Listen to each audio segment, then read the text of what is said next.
आत्मा नमस्ते सर्वांना. Manjushree healing institute मध्ये आपलं सगळ्यांचं स्वागत आहे.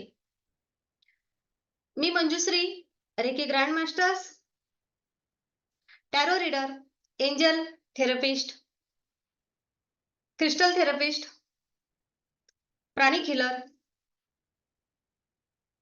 टॅरो मास्टर आपलं सगळ्यांचं मनापासून स्वागत करत आहे. आपण आपल्या हिलिंग इन्स्टिट्यूट च्या माध्यमातून रॉन्डा वन यांचं जादू या पुस्तकाचं वाचन घेणार आहोत. जादू आपल्या अंगी भिनावी म्हणजेच काय तर कृतज्ञतेची जादू आपल्या कणाकणामध्ये यावी, आपल्या आयुष्याचा एक भाग व्हावी. कृतज्ञता खूप मोठा शब्द आहे. गेल्या 2000 वर्षापासून आपल्या शास्त्रांमध्ये, वेदांमध्ये, कुराण असो, बायबल असो, अनेक ठिकाणी सगळ्याच धर्मांच्या धर्मग्रंथांमध्ये कृतज्ञतेचा उल्लेख आहे. पण तरीही कृतज्ञता कुठेतरी कमी पडते आहे. एक छोटासा प्रयत्न आपण करूया आणि कृतज्ञता हे सेशन सुरू करूया. आजचं सेशन आहे आपलं माहितीस्तव. माहितीस्तव याच पुस्तकामध्ये दिलेली माहिती आपण बघणार आहोत. काय म्हणणं आहे लेखिकांचं, लेखिकांचा अनुभव काय आहे हे आपण बघणार आहे. आपण बघणार आहे लेखिकांना आपल्याला काय सांगायचं आहे, त्यांनी या जादूमधून काय शिकलं आहे. जेव्हा त्यांनी या जादूमधून काय शिकलं आहे, त्यांनी स्वतःला कसं घडवलं आहे हे आपल्याला समजेल, तेव्हा आपल्याला आणखी एका नव्या प्रकारे जादू सोबत या कृतज्ञतेसोबत जोडण्याची एक मनाची आपली तयारी होईल. आणि हे व्हावं, हे करावं यासाठी मी आपला आजचं सेशन सुरू करत आहे. तयार आहात मग सर्वजण? ओके.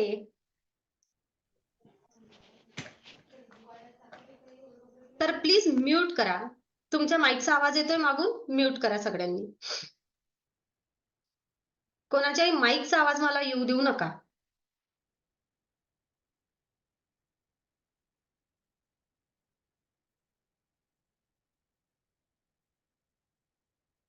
ही सुद्धा एक कृतज्ञताच होईल.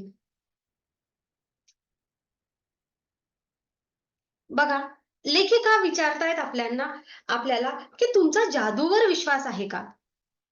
तुमचा जादूवर विश्वास आहे का? ज्यांचा कृतज्ञतेच्या जादूवर विश्वास नाही, त्यांना ती कधीच अनुभवता येणार नाही. एक लेखक रोलाल्ड डाल असं म्हणतात, ज्यांचा जादूवर विश्वास नाही, ज्यांचा कृतज्ञतेच्या जादूवर विश्वास नाही, त्यांना ती कधीच अनुभवता येणार नाही. म्हणजेच काय तर आपण करत असलेले सगळे प्रयोग, आपण करत असलेली प्रत्येक कृती ही आपल्याला विश्वासाने करावी लागणार आहे.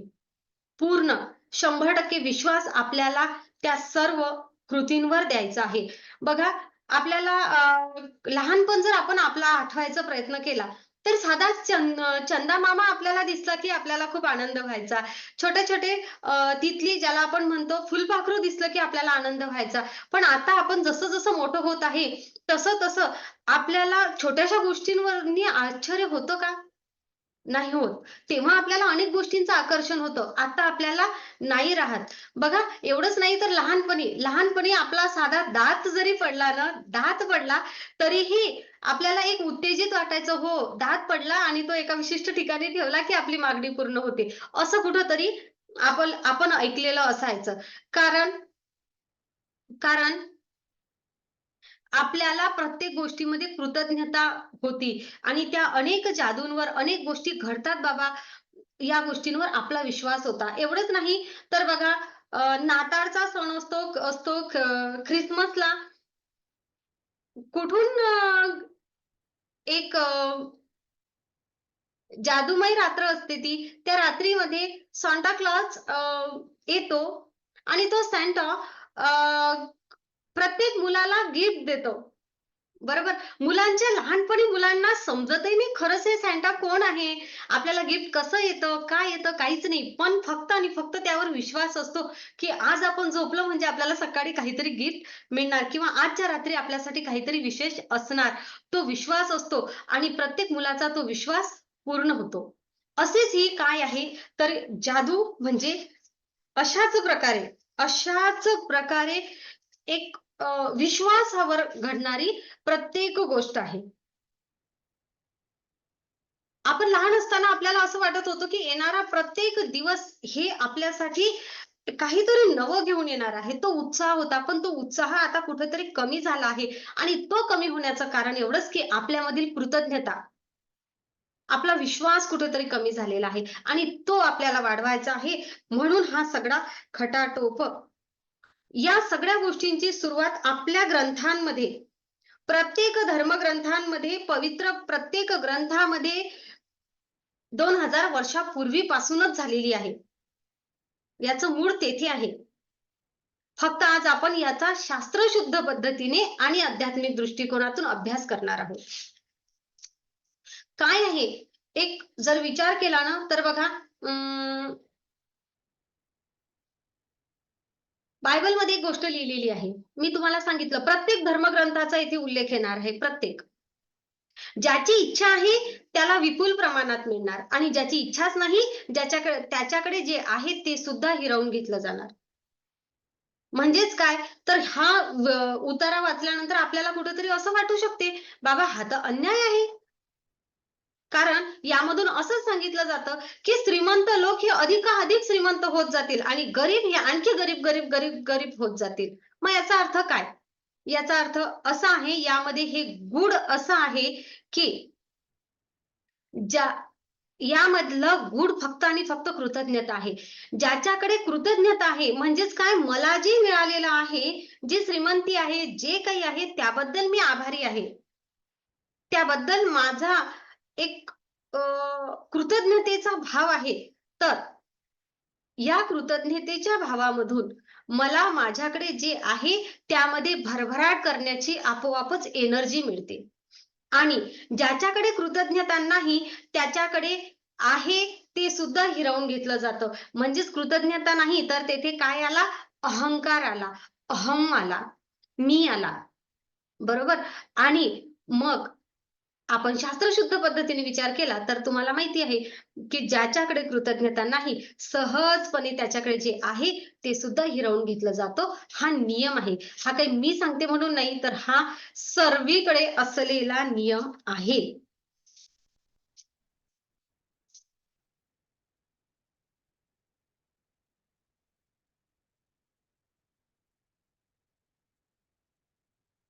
बायबल बायबलमध्ये लपलेला हा उतारा आणि याचा गूढ शोधामुळे या अर्थाचा उलगडा झाला आणि त्याचा विचार स्फटिकासारखा स्पष्ट होऊ लागला.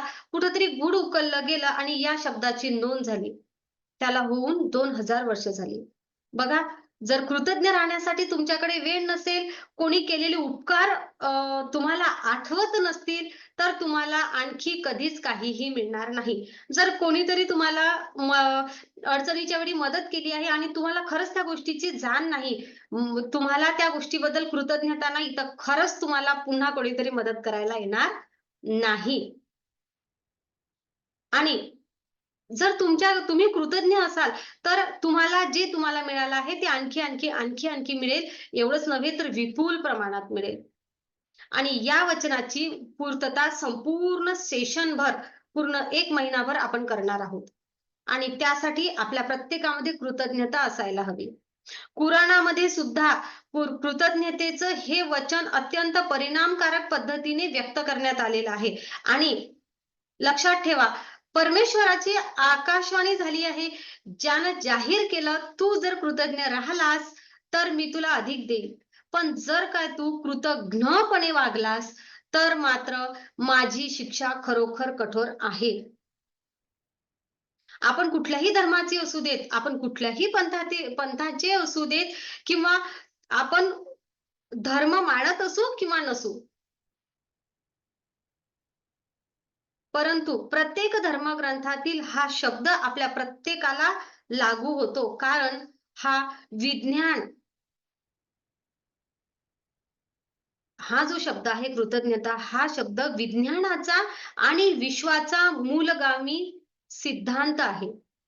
या सिद्धांताचं हा शब्द हे वर्णन करतो आणि हा नियम काही फक्त तुमच्या माझ्यासाठी नाही आहे, तर प्रत्येकासाठी लागू आहे. प्रत्येक सजीव गुणांसाठी, प्रत्येक सजीव व्यक्तीसाठी, जीवासाठी हा नियम आकर्षण ठरतो. आकर्षणाच्या नियमानुसार काय म्हटलं आहे, की विश्वातील अणुनिर्मितीपासून ते ग्रहाच्या हालचालीपर्यंत सर्व ऊर्जा चैतन्य नियंत्रित केली जाते. आकर्षणाच्या या नियमामुळे प्रत्येक सजीव प्राण्यातील पेशी तसंच प्रत्येक भौतिक वस्तूमधील पदार्थ एकत्रित राहण्यासाठी मदत होते.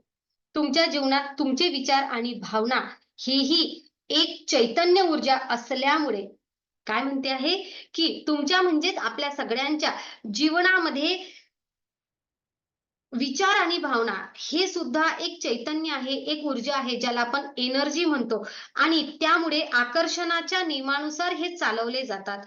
जर तुम्ही विचार करता, बघा आपण आतापर्यंत शिकलो आहे, मी माझ्या सेशनमध्ये नेहमी सांगत असते, तुम्ही जो विचार करणार तेच तुमच्या आयुष्यात होणार, असं आपण बोलत असतो.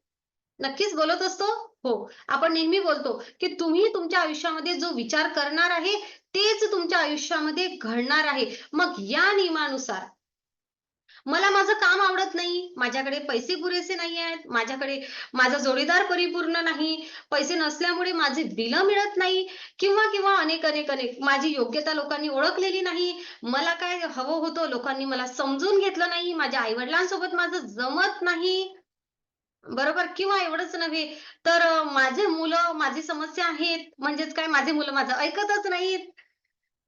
हे मला समजूनच घेत नाहीत. मी सांगते त्याप्रमाणे करतच नाहीत. अशा अनेक गोष्टी. तर जेव्हा आपण विचार करतो किंवा माझं वैवाहिक आयुष्य त्रासदायक आहे. बघा आपण महिला वर्ग तर विशेष एकीने जर का एखाद्या गोष्टीचा त्रास सांगायला सुरुवात केली, की बाबा माझ्या घरामध्ये हा प्रॉब्लेम आहे किंवा माझ्यासोबत लोकं चुकीच्या प्रकारे वागतात, तर आपण काय करतो? आपण प्रत्येकीची जणू स्पर्धा असते, की तुझा प्रॉब्लेम नाही, हा माझा पण प्रॉब्लेम आहे. हा माझाच प्रॉब्लेम नाही, ती दुसरी त्यासमोर आणखी म्हणते, "नाही, माझा प्रॉब्लेम तुझ्यापेक्षा मोठा आहे, तुझ्यापेक्षा मोठा." उलट आपण काय करतो माहीत आहे?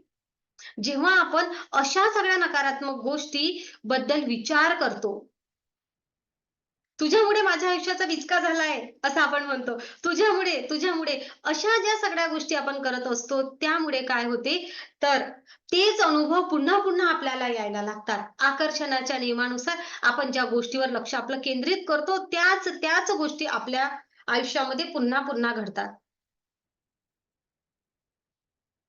आणि ह्या तक्रारी का वाढतात? तक्रारी वाढण्याचं कारण, की आपल्यामध्ये असलेली कृतज्ञता कमी आहे. बघा, आपल्यापैकी असं कोणी आहे का? तुम्हाला असं वाटते आहे का स्वतःकडे बघून, की अरे अ, माझ्या माझ्या आयुष्यामध्ये आता मॅडमनी सांगितलं आहे, अशा प्रकारचे प्रश्न आहेत का? जर तुमच्या आयुष्यामध्ये असे प्रश्न आहेत, तर नक्कीच आपल्याला कृतज्ञतेच्या या जादूचा अनुभव घेण्याची नितांत गरज आहे.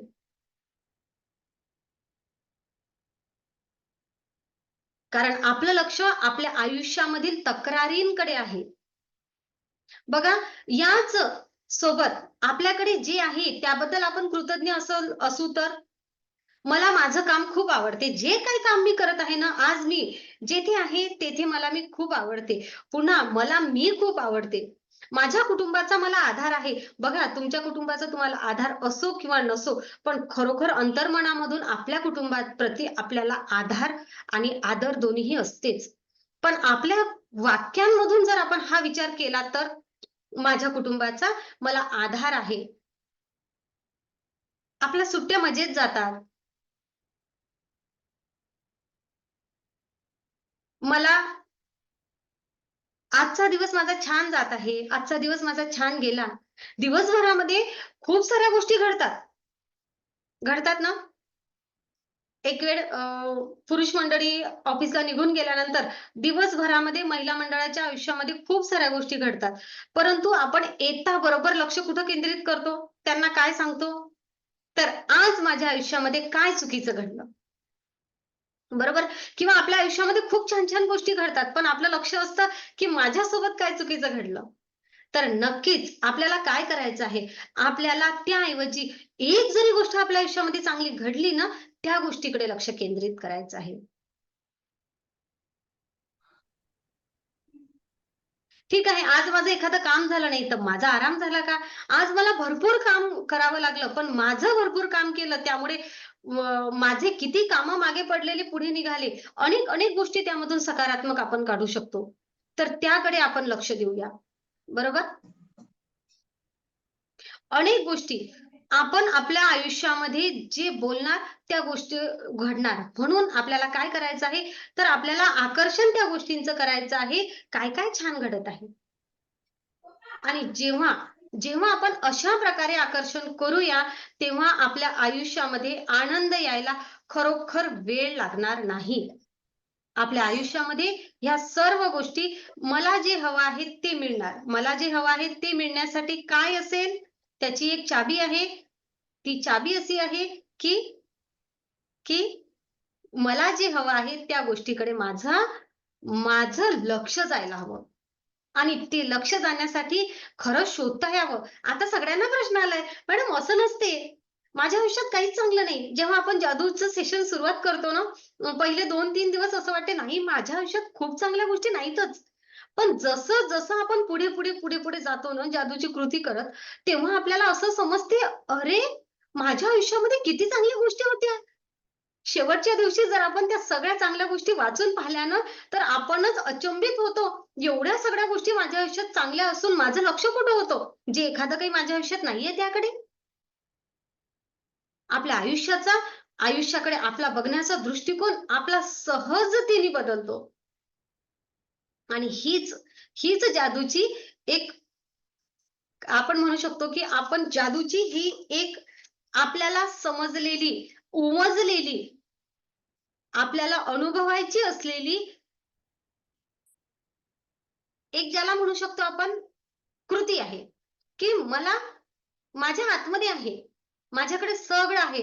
फक्त त्याचा शोध आपल्याला घ्यायचा आहे आणि तो शोध आपल्याला मिळेल या कृतज्ञतेच्या जादूमधून.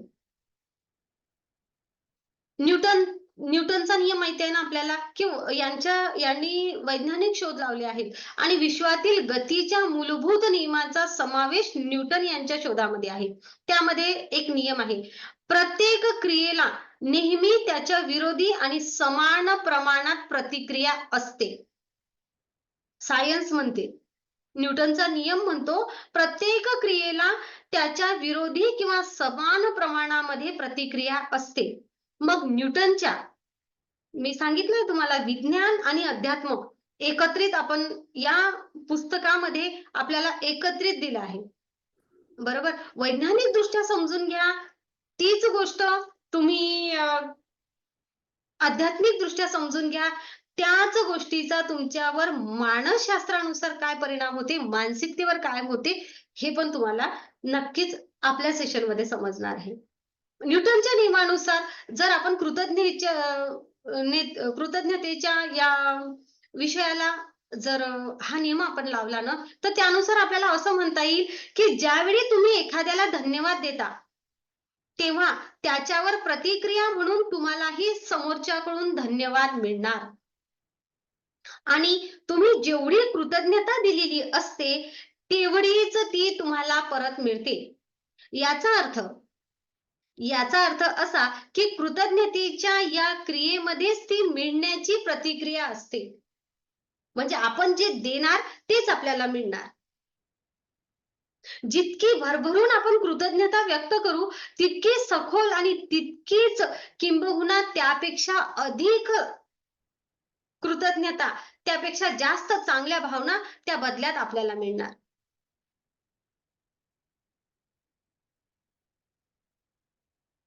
म्हणून लेखिकांनी म्हटलं आहे, कृतज्ञतेचा सोनेरी धागा आहे हा.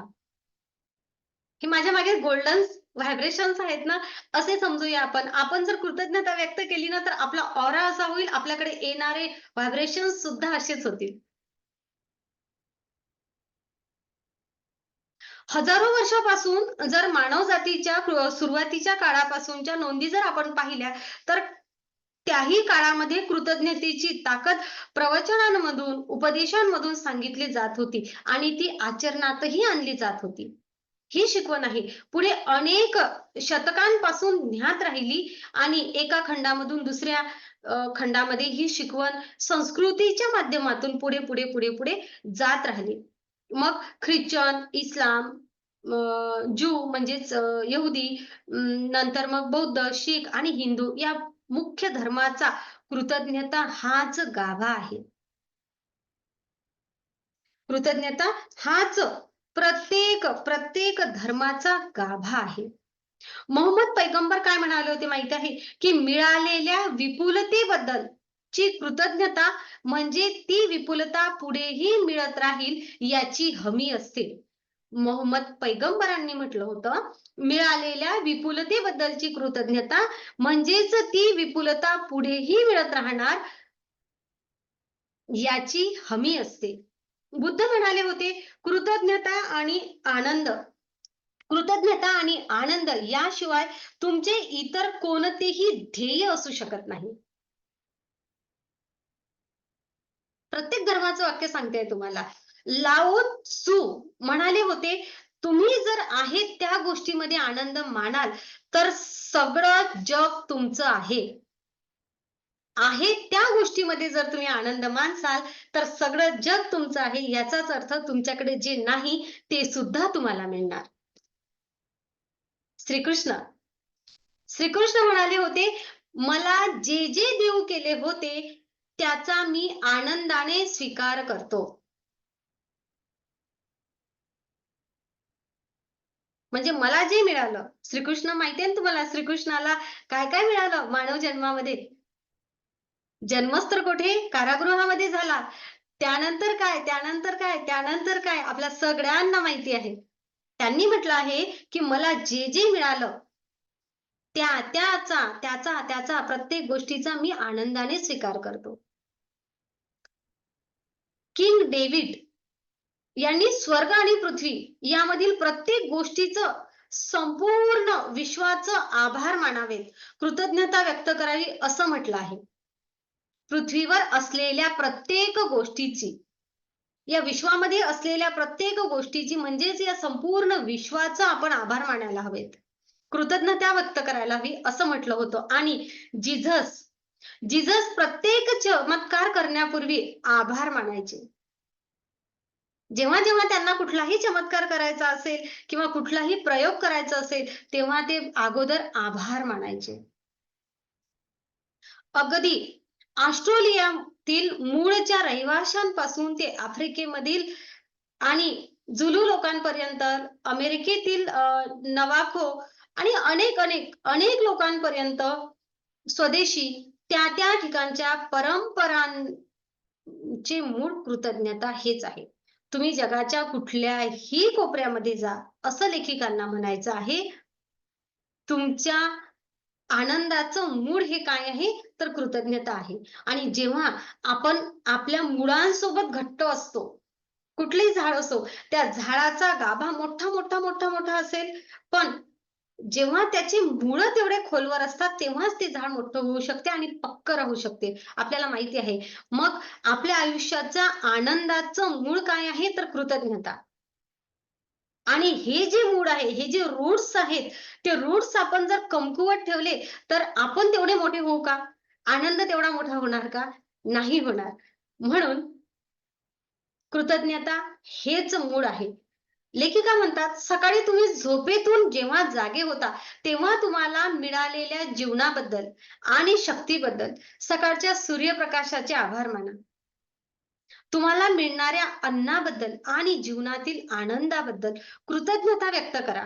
आभार आभार मानण्याचं काही कारण जर तुम्हाला दिसत नसेल, तर दोष हा इतरांमध्ये नाही, तुमच्यामध्ये आहे. दररोज एक सकाळ आपल्यासाठी होते. खरोखर किती आनंदाची गोष्ट आहे ना? जर सकाळ होत आहे तर, बरोबर? आपल्याला एक दिवस मिळाला, दररोज सकाळ होतो आणि हा दिवस आपल्याला मिळाला तर किती आनंदाचा आहे. म्हणजेच काय तर प्रत्येक आयुष्यातला प्रत्येक दिवशी जर उठल्याबरोबर आभारी आहे, आभारी आहे, आभारी आहे. धन्यवाद, धन्यवाद, धन्यवाद किंवा thank you, thank you, thank you किंवा आपल्या आतून कृतज्ञतेचा भाव, की आज सकाळ झाली. बरोबर? आणि अल्बर्ट आइन्स्टाईनच्या शोधामुळे जगाकडे पाहण्याची खरं तर आपली पद्धतच बदलली. त्या आइन्स्टाईनला ज्यावेळी त्यांच्या या अतिशय महत्त्वाच्या कामगिरीबद्दल विचारलं, तेव्हा तो फक्त इतरांचे आभार मानण्यासाठी बोलला. अतिशय कुशाग्र बुद्धिमत्ता असलेल्या व्यक्तीपैकी एक असलेल्या या व्यक्तीने दिवसातून 100 वेळा इतरांनी याआधी केलेल्या कामाबद्दल त्यांचा आभार मानले. त्यांचा मी शतशः ऋणी आहे असं सांगितलं.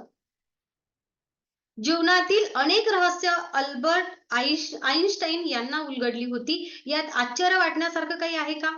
मुळीच नाही. इतिहासातील अनेक महत्त्वाचे शोध अल्बर्ट आइन्स्टाईन यांनी लावले आहेत आणि हे खरं तर विस्मयकारक आहे का? त्यांच्या आयुष्याच्या प्रत्येक दिवशी ते कृतज्ञतेने वागले आहेत आणि त्या बदल्यात त्यांना विविध प्रकारची विपुलता लाभली होती. सेम न्यूटन सुद्धा त्यांच्या कामगिरीबद्दल त्यांना जेव्हा विचारण्यात आलं, तेव्हा त्यांनी अलौकिक बुद्धिमत्तेच्या माझ्या आधी होऊन गेलेल्या व्यक्तीच्या खांद्यावर आपण उभे आहेत, त्यांचे आभार मानले. म्हणजेच वैज्ञानिक, तत्त्वज्ञ, संशोधक, पहिले शोध लावणारे आणि प्रेषित ज्यांनी कृतज्ञतापूर्वक आचरण केलं, त्यांना त्यांची फळे चाखायला मिळाली. परंतु आजही बहुसंख्य लोकांना कृतज्ञतेच्या या शक्तीची अजूनही जाणीव झालेली नाही. कारण जगण्यात जर तुम्हाला कृतज्ञतेची जादू अनुभवायची असेल, तर कृतज्ञता फक्त शिकावी लागत नाही, तर कृतज्ञता ही कृतज्ञता ही आपल्याला अंगीकारावी लागते. कृतज्ञता अंगीकारावी लागते, असं लेखिका यांचं म्हणणं आहे आणि आपला सगळ्यांचा अनुभव आहे. एक बघा, लेखिकांनी जेव्हा हे पुस्तक लिहिलं, तेव्हा त्या म्हणतात, जर काय 6 वर्षापूर्वी मला विचारलं असतं कृतज्ञतेबद्दल, तर खरंच मी सुद्धा तेव्हा कृतज्ञ नव्हते, असं लेखिका सांगायच्या. पण माझ्यासाठी मी जेव्हा कृतज्ञतेचं दार उघडलं, तेव्हा माझ्या आयुष्यामध्ये बदल झाला. असं त्यांनी आवर्जून सांगितलं आहे आणि म्हणून त्यांनी मग हे पुस्तक लिहिलं आणि मग त्यांच्या आयुष्यामध्ये आलेला जादू ही त्यांनी आपल्याला अनुभवायला दिली. त्यांनी त्यांचा जादूचा शोध लावला. त्यांनी त्यांच्या आयुष्यामध्ये कृतज्ञता आणली. कृतज्ञता आणल्यामुळे त्यांच्या आयुष्यामध्ये जो बदल झाला, तो बदल त्यांनी आपल्या सोबत शेअर केला. टप्प्या-टप्प्यावर त्यांनी अनेक गोष्टी लिहिल्या आणि खरं तर त्यांच्या निरोगी असण्याचं रहस्य त्यांनी यामध्ये दिलं आहे. त्या सांगतात, की पूर्वी मी निरोगी होते, पण नंतर प्रत्येक दिवसाच्या शेवटी मला दमल्यासारखं वाटायचं. मला नेहमी सर्दी व्हायची. ऋतूमध्ये काही ना काही हवामानामध्ये आजार व्हायचा आणि अनेक साऱ्या अशा गोष्टी व्हायच्या. पण कृतज्ञतेच्या शोधानंतर त्यांना समजलं आहे, की माझ्या आयुष्याचा आनंद मला कोठे घ्यायचा आहे. त्या सुद्धा जगत नव्हत्या. ज्याप्रमाणे जगायला हवं, पण कृतज्ञतेसोबत जगायला लागल्यानंतर त्यांनी आयुष्याचा प्रत्येक आनंद घेतला. द सिक्रेट बुक सुद्धा रॉन्डा बर्न यांनी लिहिलं आहे. द सिक्रेट बुकमध्ये त्यांनी सांगितलं आहे, की त्यांनी त्यांच्या कॅन्सरच्या 4थ्या स्टेजच्या आजारावर कशाप्रकारे मात केली त्यांच्या विचारांनी आणि हा आजार बरा झाल्यानंतरची स्थिती पुन्हा कृतज्ञतेसोबत कशाप्रकारे सुखमय केली, हा सगळा प्रवास या पुस्तकामध्ये आहे आणि फक्त पुस्तक म्हणजे त्यांची कथा नसून पुस्तकामध्ये प्रत्येक टप्प्यावर आपण कृतज्ञता कशी अनुभवावी,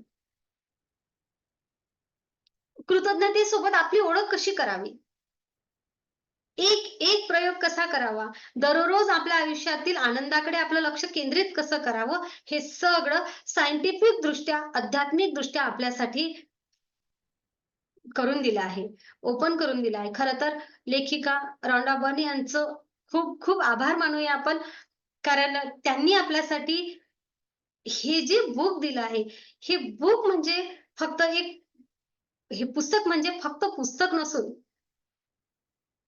हे आपलं आयुष्य घडवणारं मोफत दालन आपल्यासाठी ओपन करून दिलं आहे.